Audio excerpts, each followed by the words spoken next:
আসসালামু আলাইকুম, সুপ্রিয় শিক্ষার্থী, কেমন আছো? আশা করি এই মহামারী করোনার প্রাদুর্ভাবে যে সমস্ত প্রাণঘাতিত ব্যাধি বিস্তার লাভ করেছে বাংলাদেশ সহ পৃথিবীতে, সারা পৃথিবীতে, আর সেই দুর্যোগপূর্ণ প্রতিকূলতার হাত থেকে আল্লাহ তালা আমাদের যে সুস্থ সবল রেখেছে, যে আলহামদুলিল্লাহ। তো প্রিয় শিক্ষার্থীবৃন্দ, ডিপিজি মাধ্যমিক বালিকা বিদ্যালয় কর্তৃক আয়োজিত অনলাইন ক্লাস প্ল্যাটফর্মে আমি মোহাম্মদ সাজ্জাদুল ইসলাম, সহকারী শিক্ষক গণিত। তো প্রিয় শিক্ষার্থীবৃন্দ, আজকে কিন্তু আমাদের সাথে আমাদের পাঠদানের বিষয় হবে বিজ্ঞান, সাবজেক্ট বিজ্ঞান। আর আমাদের বিজ্ঞান, আর সেখানে আমাদের যে বিষয়টা আসবে সেটা হচ্ছে আমাদের সম্পদ।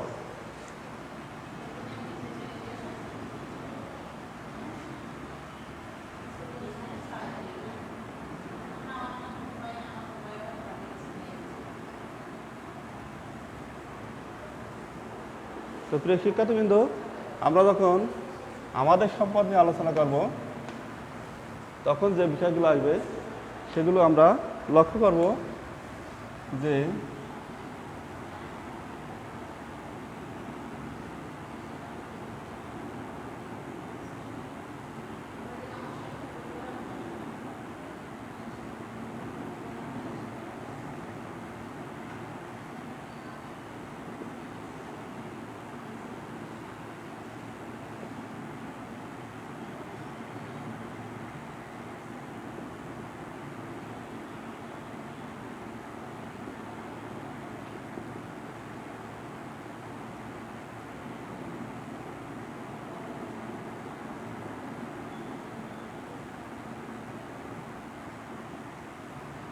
প্রিয় শিক্ষার্থীবৃন্দ,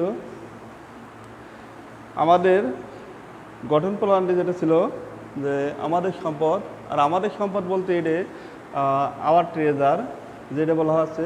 আর আমাদের সম্পদের মূল ঘাঁটি বা মূল খুঁটিনাটি বিষয় কিন্তু আমরা আজকে পাঠদানের বিষয়টা আসবে, আর সেই আমাদের মূলদানের বিষয়ের ভিতরে আসবে, মূল পাঠদানের বিষয়ের ভিতরে আসবে আমাদের সম্পদ। সেটা হচ্ছে আমাদের 1 নম্বর বিষয় হচ্ছে আমাদের মাটি। তো প্রিয় শিক্ষার্থীবৃন্দ, এই মাটি সম্পর্কে আমরা বলবো, মাটিতে গাছপালা জন্মায়, আর গাছপালা থেকে আমরা খাদ্যশস্য পাই। অক্সিজেন ছাড়া আমরা 1 মিনিটও বেঁচে থাকতে পারবো না বা পারি না। সেটা অত্যাবশ্যক অক্সিজেন গ্যাসও আমরা পাই, সেটা কিন্তু মূলত মাটি থেকে। কারণ মাটিতে গাছ উৎপাদিত হয়, আর গাছ কিন্তু আমাদের কার্বন ডাইঅক্সাইড গ্যাস গ্রহণ করে আর অক্সিজেন গ্যাস দেয়। তো প্রিয় শিক্ষার্থীবৃন্দ, এর মূল ভিত্তি কিন্তু আমাদের মাটি। তো যে বিষাক্ত গ্যাস আমরা আমাদের কাজের জন্য বা আমাদের যে বিষাক্ত গ্যাস আমরা গ্রহণ করলে অসুস্থ হয়ে পড়ি, আর সেই বিষাক্ত গ্যাস কিন্তু গ্রহণ করে গাছ, আর সেই গাছ কিন্তু তার মূল শিকড় হচ্ছে মাটি। তো প্রিয় শিক্ষার্থীবৃন্দ, মাটিতে আমাদের বিভিন্ন ধরনের জৈব আর অজৈব রাসায়নিক পদার্থের মিশ্রণ বা বিভিন্ন ধরনের কণা বা বিভিন্ন ধরনের পদার্থ বিদ্যমান থাকে। আর সেই আলোকে যার মাটিতে বিদ্যমান পদার্থগুলো সাধারণত 4 ভাগে ভাগ করা যায়। এগুলো হচ্ছে খনিজ পদার্থ, সেটা হচ্ছে খনিজ পদার্থ, জৈব পদার্থ। মাটিতে মিশ্রিত বিভিন্ন পদার্থকে ভাগ করা যায় 4টে ভাগে। একটা আছে খনিজ পদার্থ,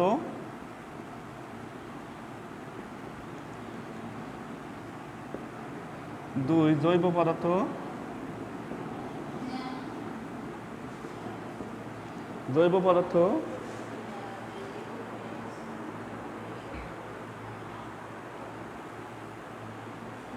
আর একটা হচ্ছে বায়বীয় পদার্থ,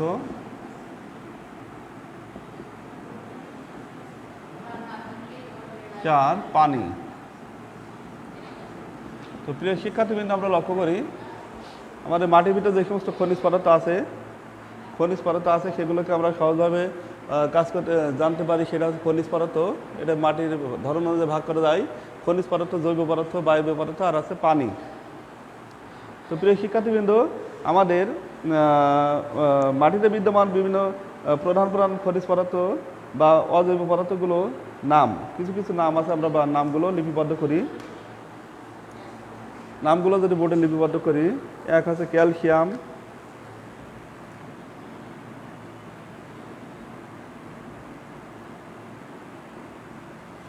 ক্যালসিয়াম, 2 আছে aluminium,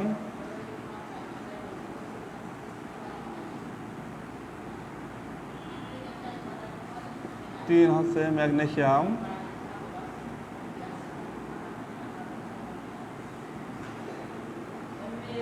4 iron, 5 silicon, 6 potassium,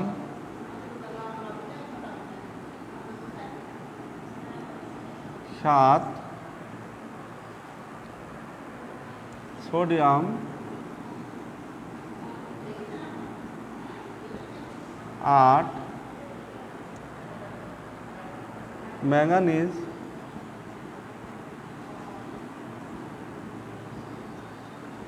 9 copper, 10 zinc,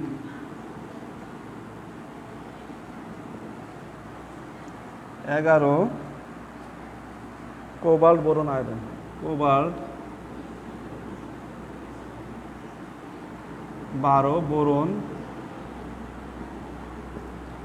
13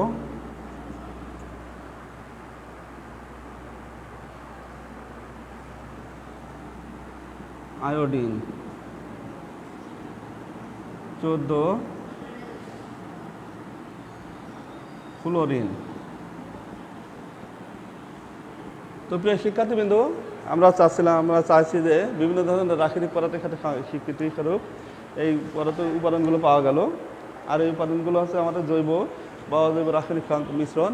তো প্রিয় শিক্ষার্থীবৃন্দ, আমরা লক্ষ্য করি এই ক্যালসিয়ামের সংকেতকে সি দ্বারা প্রকাশ করা হবে, অ্যালুমিনিয়ামের এল দ্বারা প্রকাশ করা হবে, ম্যাগনেসিয়ামের এমজি দ্বারা প্রকাশ করা হবে, আয়রন এফ দ্বারা প্রকাশ করা হবে, সিলিকন এসআই দ্বারা প্রকাশ করা হবে, পটাশিয়াম কে দ্বারা প্রকাশ করা হবে, সোডিয়াম এন এ দ্বারা প্রকাশ করা হবে, ম্যাঙ্গানিজ এন দ্বারা প্রকাশ করা হবে, কপার সিইউ দ্বারা প্রকাশ করা হবে, জিঙ্ক জেড দ্বারা প্রকাশ করা হবে, কোবাল্ট সিও দ্বারা প্রকাশ করা হবে, বোরন বি দ্বারা প্রকাশ করা হবে, আয়োডিন আই দ্বারা প্রকাশ করা হবে, ফ্লোরিন এফ দ্বারা প্রকাশ করা হবে। তো প্রিয় শিক্ষার্থীবৃন্দ, আমাদের কেমিস্ট্রি ভাষায় একটা প্রবাদ আছে যে যে কোনো ধাতু শেষের অক্ষর যদি আম থাকে তাহলে সেটা আমাদের ধাতব।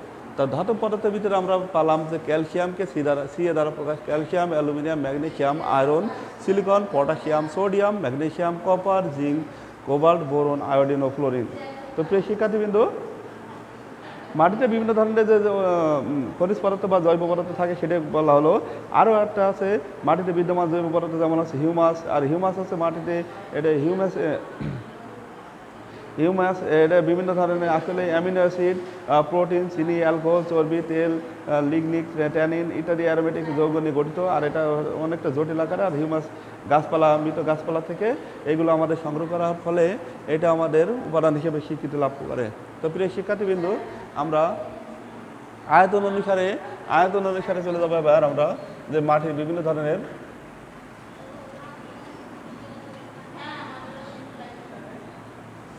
আমরা যাব এবার আয়তন অনুযায়ী যাব আমরা আমাদের মাটিতে বিভিন্ন ধরনের পদার্থের, যেমন একটা বক্সে যদি আমরা কাজ করি, গোল চারটা হোয়াইট বোর্ডের গোল চারটাকে আমরা ব্যবহার করলাম। তো প্রিয় শিক্ষার্থীবৃন্দ, সেখানে আমাদের হচ্ছে 25% বায়বীয় পদার্থ, এটা ধরে নিলাম আমরা বায়বীয় পদার্থ।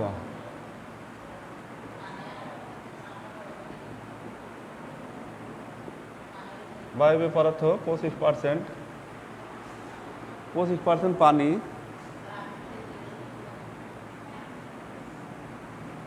পানি 25%, 5% জৈব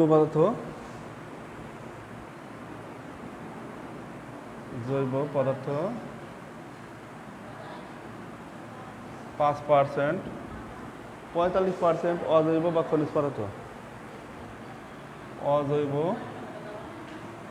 বা খনিজ পদার্থ 45%। তো প্রিয় শিক্ষার্থীবৃন্দ, আমাদের হাতে আঁকার নমুনায় বা এক্ষেত্রে আমরা লক্ষ্য করছি যে আমাদের বিভিন্ন ধরনের আয়তন অনুসারে বায়ুমণ্ডলে যে 100% আছে, তার ভিতরে আমাদের বায়বীয় পদার্থ আছে 25%, আর পানি 25%, আর 5% জৈব পদার্থ, আর হচ্ছে অজৈব পদার্থ আমাদের 45%। এটাই আমাদের মাটির গঠন আকৃতিতে আমরা লক্ষ্য করছি যে আমাদের যে পানি আর বায়বীয় পদার্থ দুটাই সমান, আর অজৈব পদার্থ বা খনিজ পদার্থের পরিমাণ বেশি আর জৈব পদার্থের পরিমাণ কম। তো প্রিয় শিক্ষার্থীবৃন্দ, আমরা বিকল মাটিতে লক্ষ্য করি যে একটা গাছ উৎপাদিত হয়েছে, আর এই গাছটার বিভিন্ন ধরন বা বিভিন্ন আকৃতি থেকে আমরা লক্ষ্য করব যে গাছটার থেকে কীভাবে আমাদের বিষয় ভিত্তিক বা কীভাবে পরীক্ষালব্ধ ফলাফল বা কীভাবে গাছের বিস্তার লাভ করে সেই সম্পর্কে একটু আলোচনা আসবো।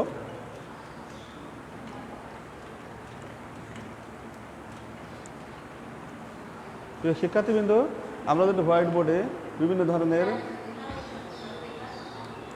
একটা নকশা করি,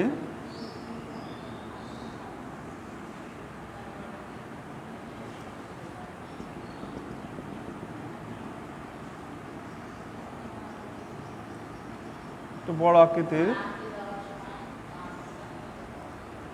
এটা হচ্ছে আমাদের ডি, আর একটু ছোট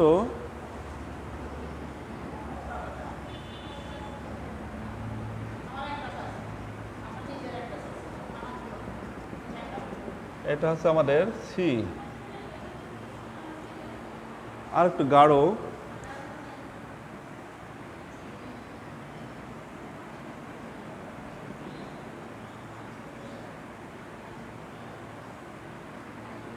এটা আমরা বলবো বি, আরো বেশি গাঢ়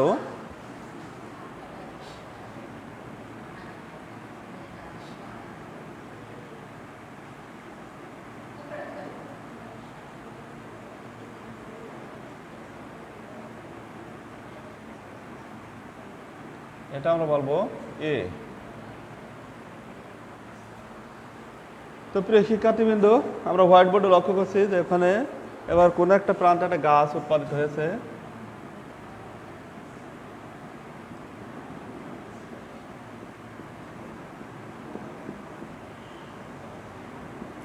এটা এখন চিহ্ন গাছ।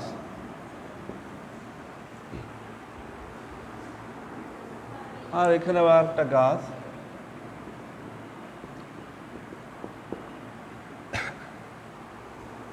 প্রিয় শিক্ষার্থীবৃন্দ, সব জায়গায় কি মাটির গঠন একই রকম? তা আমরা নিচে পরীক্ষা করে দেখবো যে একটি সমান্তরাল স্তরে বিভক্ত, প্রতিটি স্তরকে বলা হয় হরাইজন বলে। সবার উপরে যে স্তরটি রয়েছে তাকে বলবো আমরা হরাইজন এ। তো প্রিয় শিক্ষার্থীবৃন্দ, সবার উপরে যে স্তরটা রয়েছে ওটাকে আমরা বলবো হরাইজন এ,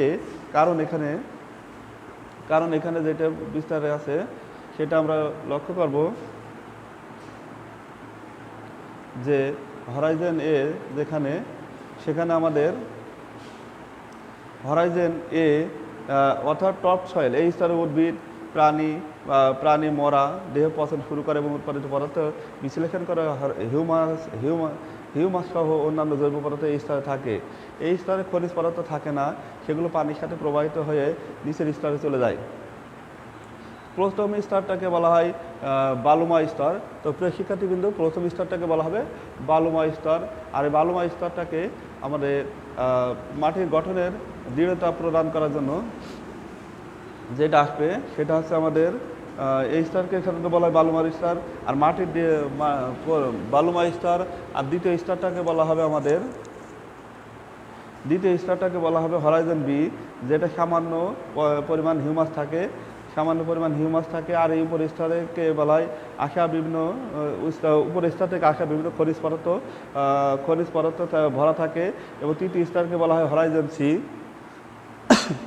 তো প্রিয় শিক্ষার্থীবৃন্দ, মাটি তৈরি হয় শিলা থেকে, আর সেখানে জটিল রাসায়নিক প্রক্রিয়া, মূল শিলা স্তরে নরম থাকে পর্যায়ক্রমে সি স্তরে, আর ডি স্তরকে বলা হবে মাটির মূল স্তর। আর মাটির মূল স্তর বা যেখানে আমাদের কোনো কিছু উৎপাদন বা মূল শিলা বা খুবই শক্ত যেখানে, এটা আমাদের বিশ্লেষণ করা হলো। তো প্রিয় শিক্ষার্থীবৃন্দ, আমরা এবার আসবো আমাদের মাটির প্রকারভেদ। তো মাটির প্রকারভেদকে আমরা কয়েকভাবে ভাগ করতে পারি, যেমন হচ্ছে 1 বালু মাটি, 2 দোআঁশ মাটি,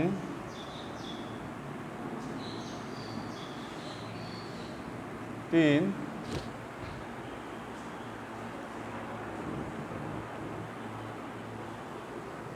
হচ্ছে আমাদের পলি মাটি,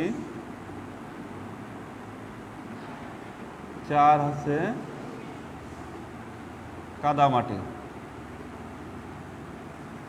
তো প্রিয় শিক্ষার্থীবৃন্দ, আমরা যদি বালুর প্রকারভেদ, মাটির প্রকারভেদে যাই, তাহলে মাটি আমাদের বালু মাটির প্রধান বৈশিষ্ট্য হলো তার ধারণ ক্ষমতা খুবই কম। এটা আমরা বিভিন্ন তথ্যের সাথে যাই, যেমন বালু আমরা যখন কোনো রাস্তার পাশে যাই বা কোনো রাস্তার পাশে কাজ করা, রাস্তার মেরামত করার জন্য বালু রাখে, তা বালুর ভিতরে যদি আমরা বালুর ভিতরে পাইলে যখন যাই, তখন বালুটা হালকা বাতাসে উড়ে যায়, তখন আমরা বুঝতে পারি যে মাটির দৃঢ়তা বা ধারণ ক্ষমতা খুবই কম।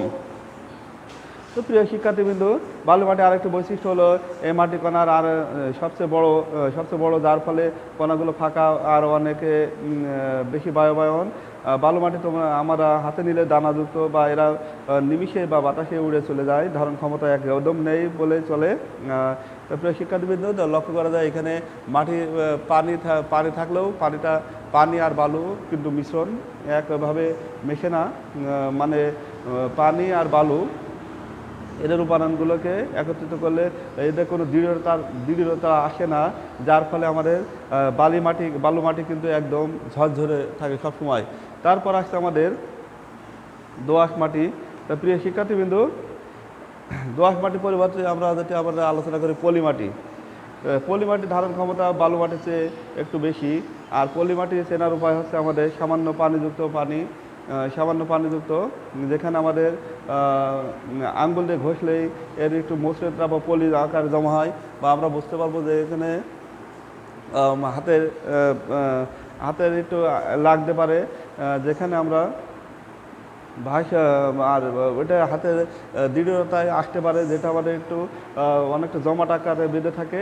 আর পলি মাটির ধারণ ক্ষমতা বালু মাটির ধারণ ক্ষমতা চেয়ে একটু বেশি। তো প্রায় শিক্ষার্থীবৃন্দ, আমরা বিভিন্ন ধরনের মাটি, আমরা যেহেতু কৃষি প্রধান দেশের মানুষ, আর আমরা বালু মাটি, পলি মাটি এবং এবার আলোচনা আসবে আমাদের কাদামাটি। তো প্রিয় শিক্ষার্থীবৃন্দ, কাদামাটিতে আমরা আমাদের দেশের চাষিরা যখন চাষাবাদ করে বা তাদের কাজকামগুলোকে যখন করে, তখন তারা বুঝতে পারে যে কাদামাটি এর কাজ কতটা, বা কাদামাটির ধারণ ক্ষমতা বা কাদামাটির তাদের ওই স্বচ্ছতা কতটুকু আছে। কাদামাটির ধরন অনুযায়ী বলা যায় যে কাদামাটি আমাদের দেশের ফসল উৎপাদনের জন্য, বা পলি মাটি হচ্ছে আমাদের দেশের ফসল উৎপাদনের জন্য যথেষ্ট। কাদামাটি বিভিন্ন ধরনের কামার কুমার তাদের বিভিন্ন ধরনের আসবাবপত্র, বা যেমন হচ্ছে ভাড় বা বিভিন্ন ধরনের মাটি তৈরি সামগ্রী মেরামত করার জন্য কাজে ব্যবহার করে। তো প্রিয় শিক্ষার্থীবৃন্দ, আমরা আমাদের পলি মাটি আসছিলাম। এরপর দোআঁশ মাটিতে আমাদের কিন্তু চাষের যে উপযোগ্য মাটি, এই মাটিতে বালু, পলি আর কাদা সমন্বয় তৈরি হয়। দোআঁশ মাটিতে থাকা বালু, পলি আর কাদা মাটির অনুপাতের উপর নির্ভর করে দোআঁশ মাটির ধরন কেমন হবে। দোআঁশ মাটি একদিকে যেমন হচ্ছে পানি ধারণ ক্ষমতা, আবার অপর দিকে প্রয়োজনের সময় পানি দ্রুত নিষ্কাশন করতে পারে, তাই ফসল চাষাবাদের জন্য দোআঁশ মাটি খুবই উপযোগী। উপরে যে 4 প্রকার মাটির কথা আমাদের আসলো, আর এই মাটির চার প্রকারের কথা সাপেক্ষে আমরা বুঝতে পারছি যে আমাদের চাষাবাদের জন্য পলি মাটি খুবই উপযোগী। আর কারণ আমাদের বালু মাটিতে কোনো চাষাবাদ হয় না, চাষাবাদ হয় সেটা হচ্ছে বাদাম ফল যেগুলো সিজনাল ফ্রুট। দোআঁশ মাটি যেটা আমাদের দোআঁশ মাটি আর পলি মাটি আমাদের চাষাবাদের যোগ্য। আর হচ্ছে কাদামাটি খুব একটা মানে প্রয়োজনীয় জিনিসপত্র বানানো ছাড়া বা যারা ব্যবসায়িক উদ্দেশ্যে ব্যবহার করে তারাই ব্যবহার করতে পারে না। তাছাড়া সবসময় কারো কাদামাটিতে ফসল বীজ বপন করার পর সেটা যদি জমাট বেঁধে যায় তাহলে ফসল উৎপাদন সম্ভব নয়। তো প্রিয় শিক্ষার্থীবৃন্দ, আমরা আমাদের কাজগুলোকে আমাদের সম্পদ আমরা ব্যবহার করব, আর আমাদের সম্পদের ব্যবহারে বা ফলাফলে গুণাগুণ আমরাই ব্যবহার করব, আর আমাদের এর উপকারিতা বা উপকারিতার দিকগুলো পাবো। তো প্রিয় শিক্ষার্থীবৃন্দ, আমরা আগামী ক্লাসে তোমার এই নিয়ে আরও বিস্তারিত আলোচনা করব। তো সকলে সুস্বাস্থ্য ও দীর্ঘায়ু কামনা করে আমি ক্লাস শেষ করছি। আল্লাহ হাফেজ।